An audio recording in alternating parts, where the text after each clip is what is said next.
The red sky above Kepler 442b looked like blood as another city burned. Smoke and ash fell like snow on the dying world.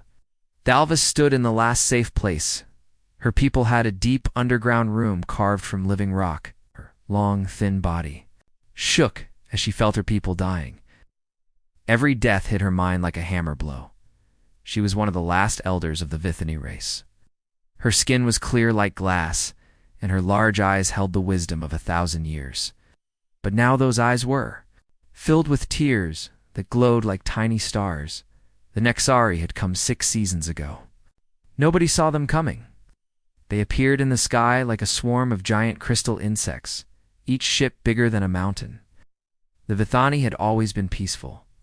They spent their days growing beautiful cities from living coral and sharing thoughts.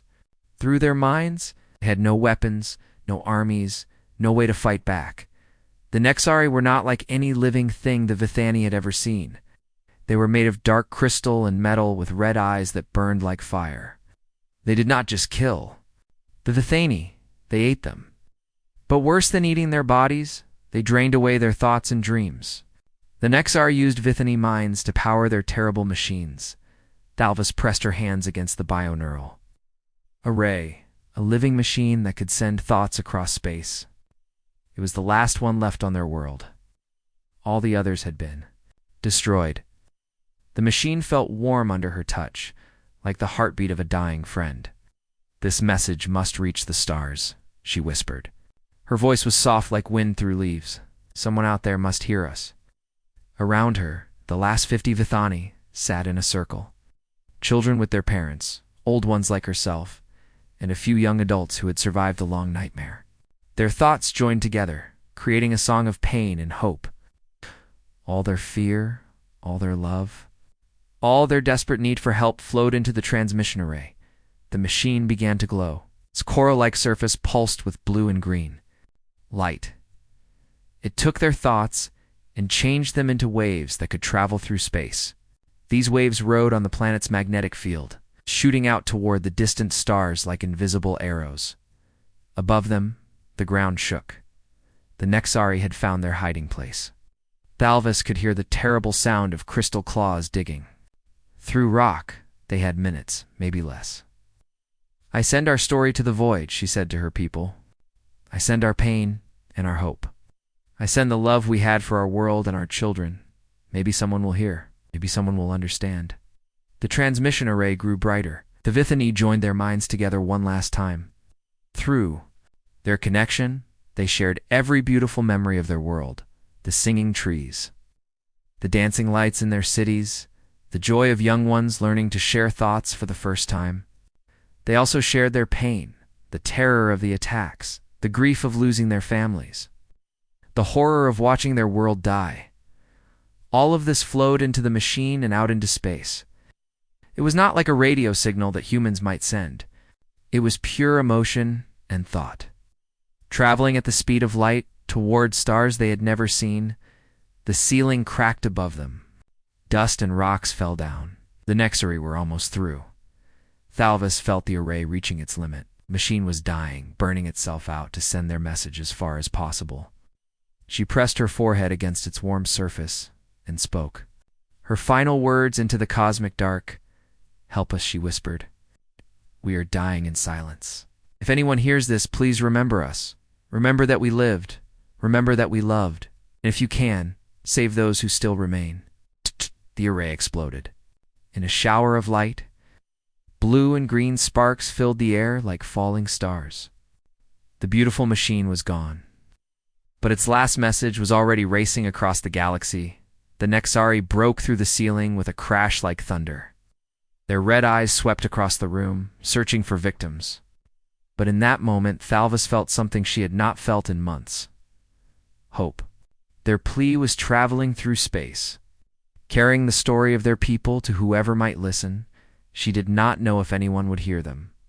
She did not know if help would come. But she had done everything she could. The Vithani had spoken. To the stars with their dying breath, their message flew through the endless dark between worlds. A whisper of pain and hope, searching for someone who might care enough to answer. In the vast silence of space, It traveled on, carrying the dreams of a dying race toward an unknown future. The Vithani had begged in silence. Now they could only wait to see if anyone would reply. Dr. Kim Soo-jin rubbed her tired eyes and looked at her computer screen again. She had been working for 12 hours straight at the Seoul Deep Space Communication Center. For 3 weeks now, her team had been picking up strange signals from space. These signals were not like anything they had seen before. "Professor Lee, come look at this," she called out to her boss. Her voice was tired but excited. "This signal is very strange. It's not like radio waves or any normal space signal." Professor Lee Minho walked over to her desk. He was an old man with gray hair and kind eyes. He had been studying space signals for 30 years, but he had never seen anything like this. On the computer screen, there was a pattern of waves that moved up and down like a heartbeat. The pattern was beautiful but also strange. It looked alive, like it was breathing. "Let's test this with the neural resonance scanner," Professor Lee said. This was a special machine that could check if signals matched human brainwaves. They waited for the machine to finish its work. When the results came back, both scientists stood very still. They could not believe what they were seeing. The signal was matching human brain patterns perfectly. "This is impossible," Kim Soo-jin whispered. "How can a signal from space match our brainwaves?" Professor Lee picked up his phone and called Dr. Park Haeon-woo. Dr. Park was an expert in languages, especially alien languages that might exist in space. Even though no one had ever found aliens before, Dr. Park studied what their languages might be like. Dr. Park arrived at the lab 3 hours later. His face was white with tiredness, but his eyes were bright with excitement. "I'd been working all night on the signal. I have amazing news," he said, putting several computer displays on the table. "This is not just a signal, it's a language. It's not a language made of words or sounds. It's a language made of thoughts." The 3 scientists worked together to understand the message. It took them many hours, but slowly they began to see what the signal was saying. What they found made them all step back in shock. The signal was showing them pictures and feelings. They saw a world with red skies and beautiful cities. They saw people who looked like tall, thin humans with clear skin. These people were peaceful and kind. They had no weapons or armies. Then they saw the terrible things that were happening. Giant crystal monsters had come to the peaceful world. These monsters were destroying everything and killing everyone. The peaceful people were crying for help, but no one could hear them. "This is a message for help," Dr. Park said quietly.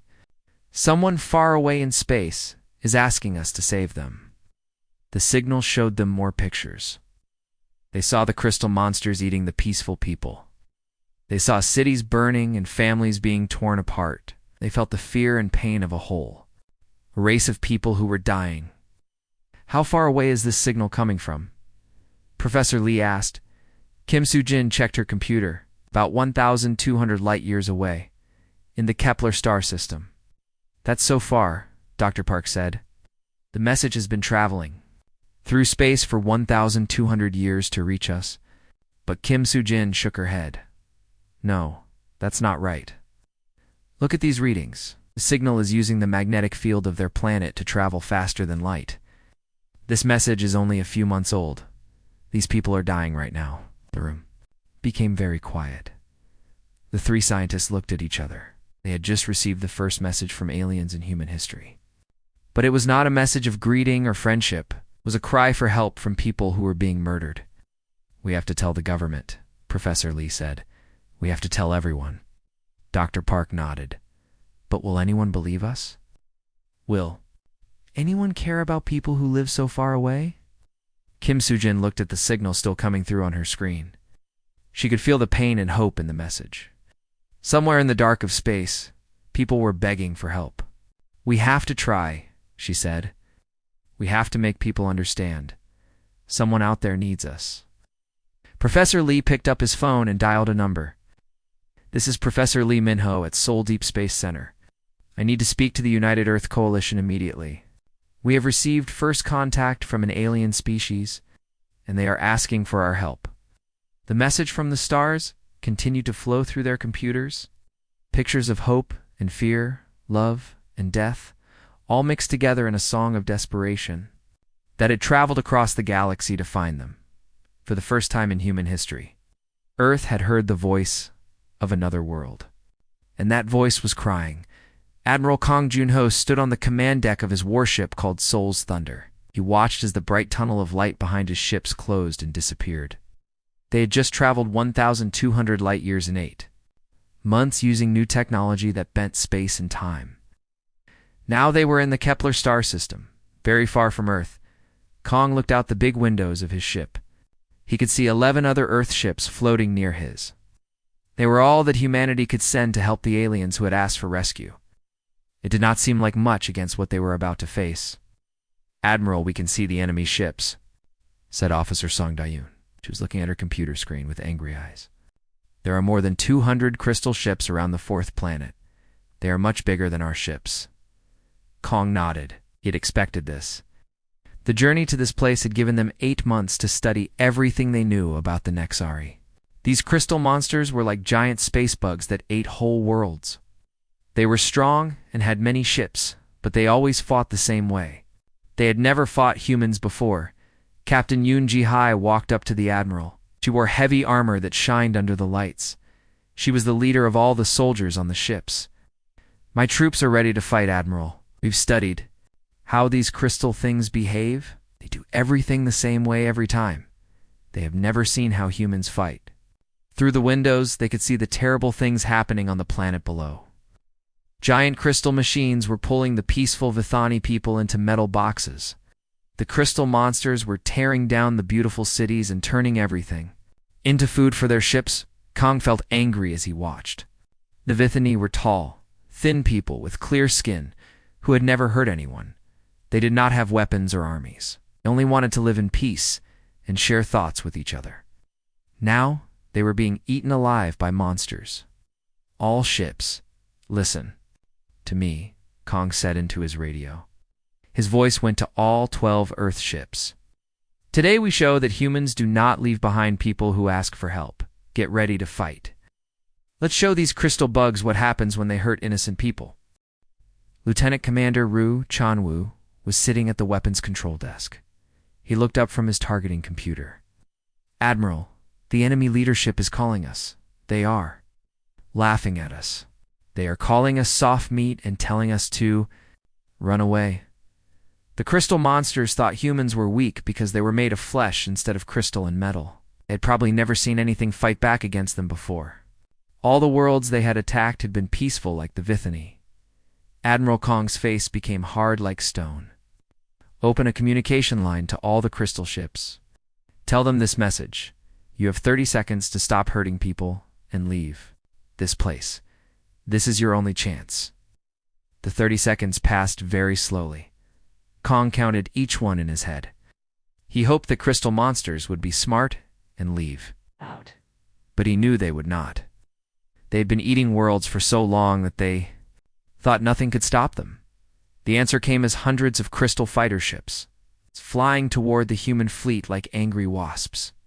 They moved in straight lines all together, just like humans had expected. The Nexari always attacked the same way because it had always worked before. Admiral Kong smiled, but it was not a happy smile. It was the smile of a predator who had just seen his prey make a big mistake. They chose to fight. All ships unleashed thunder. The space around the human fleet suddenly filled with light and fire. The human ships had been built for war. Earth had spent thousands of years learning how to fight, and they had put all that knowledge into these 12 ships. The crystal fighters expected the humans to run or fight back in straight lines like other peaceful races had done. Instead, the human ships moved in ways the crystals had never seen. They spun and danced through space, their weapons firing in patterns that seemed like chaos, but were actually carefully planned. "Captain, Yoon soldiers were ready in their drop pods, small ships that could carry fighters right into enemy vessels. Admiral, request permission to board enemy ships and save prisoners." "Permission granted, Captain. Bring our people home." The drop pods shot out from the human ships like bullets. They crashed through the crystal ship's walls and delivered human soldiers right into the heart of the enemy fleet. The soldiers wore armor that let them survive in space and fight the crystal monsters with weapons designed to break apart their crystal bodies. On his command screen, Admiral Kang watched as the battle spread across the whole star system. 12 ships were fighting more than 200 enemy vessels, but the humans were winning. The crystal monsters had never faced an enemy that fought with creativity and anger and love for the innocent. "Sir," Officer Song reported, "we're getting thought messages from the planet. The Vithani people can feel our minds. They're calling us the ones who bring thunder to break the silence."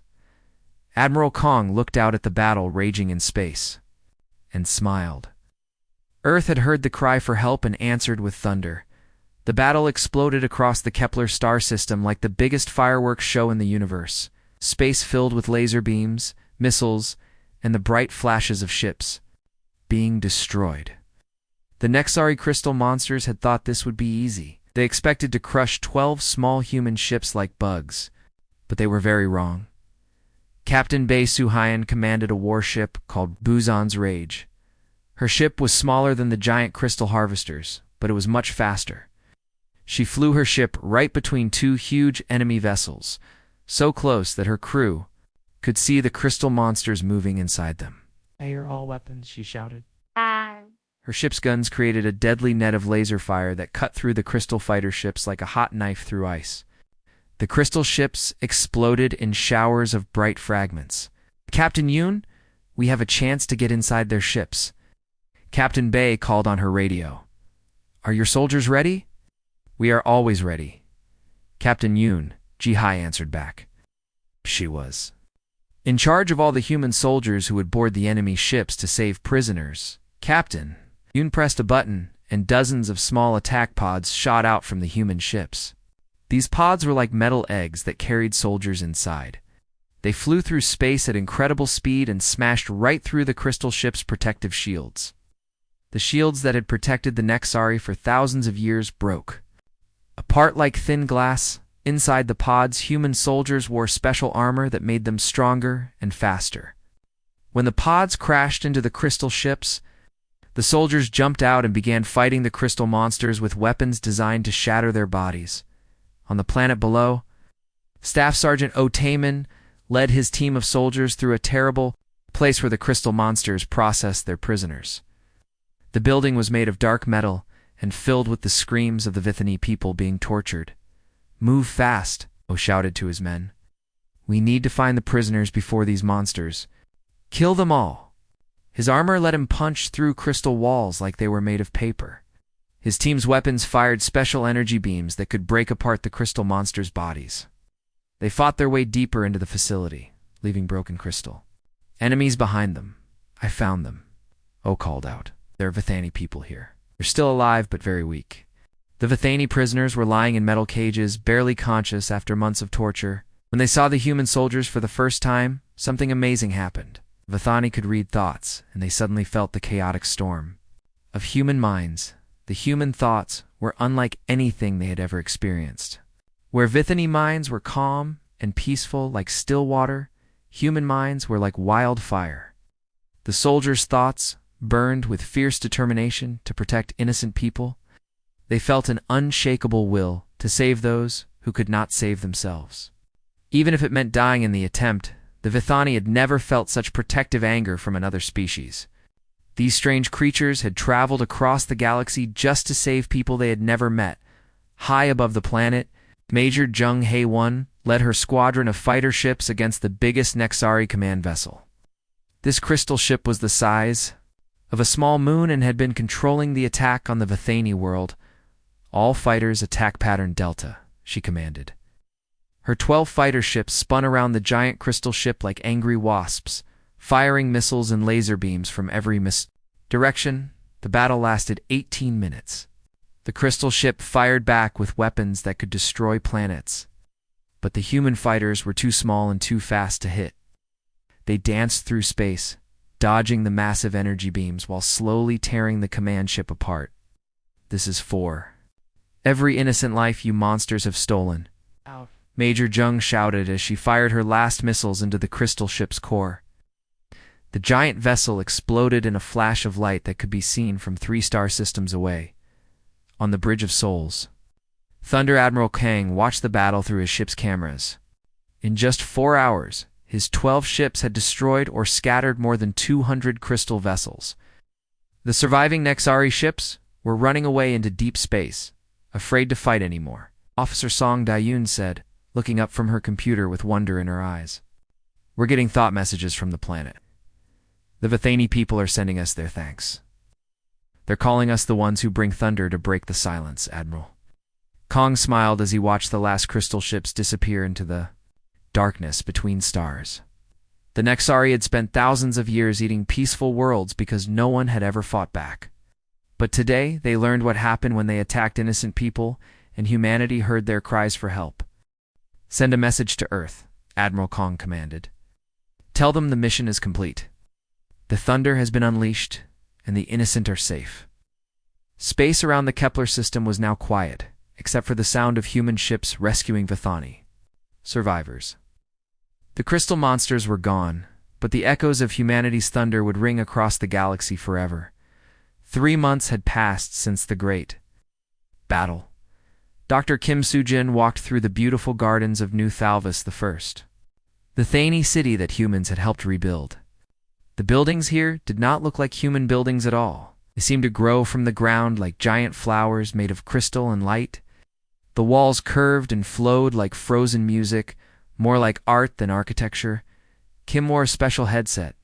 That let her share thoughts with the Vithani people.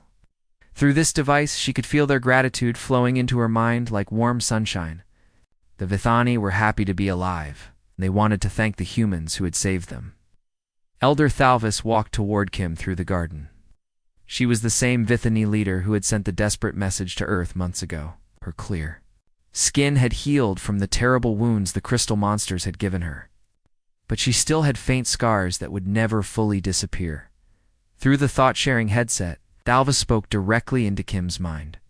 Her thoughts felt like gentle rain on a summer day. Your people heard our silent cry from so far away. Why did you come to help us? We were strangers to you. Kim smiled and took off the headset so she could speak with her voice instead of her thoughts, because that is what humans do, she said simply. We protect people who cannot protect themselves. When someone calls for help, we answer, even if we don't know them. Captain Yoon Ji-hai joined them on the high platform that looked out over the garden. She had been a soldier during the battle, but now she worked to help the Vithani rebuild their world.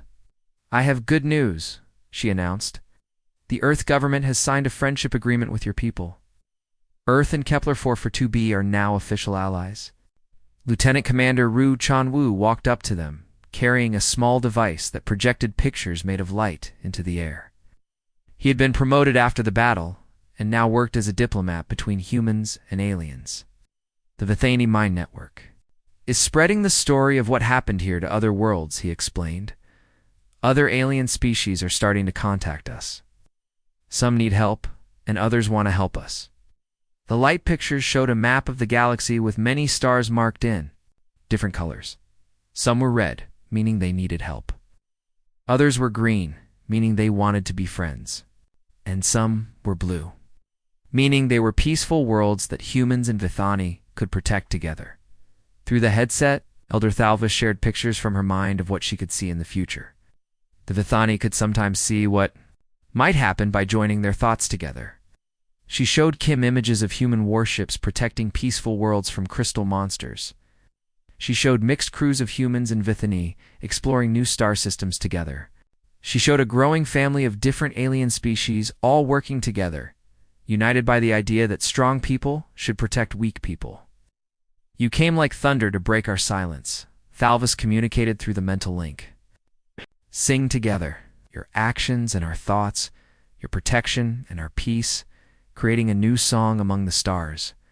Dr. Kim looked up at the evening sky above the alien world. She could see human patrol ships flying alongside Vithani bioships that looked like giant space whales made of crystal. Their lights moved together in perfect formation, creating new patterns of stars in the purple sunset. The human ships were there to make sure no more crystal monsters could hurt the Vithani. The Vithani ships were there to help explore new worlds and talk to other alien species. Together they were stronger than either could be alone. Kim thought about how this had all started with a desperate cry for help from across the galaxy. The Vithani had begged in silence, not knowing if anyone would hear them. But humans had heard, and humans had answered with thunder. Now the galaxy was different. Word was spreading from star to star about the species that had traveled 1,200 light years to save strangers. Other peaceful worlds knew that if crystal monsters or other threats came to hurt them, they could call for help and someone would answer. The galaxy will never be silent again, Kim said softly, watching the ships dance across the alien sky. There will always be someone listening for those who need help. Elder Thalvis placed her hand gently on Kim's shoulder. Through their connection, Kim could feel the deep gratitude and love of an entire species. The Vithani would never forget that when they faced extinction. Strangers from a distant world had heard their silent plea and answered with thunder that shook the stars. The new harmony between species had begun, and it would spread across the galaxy like ripples on a vast cosmic pond.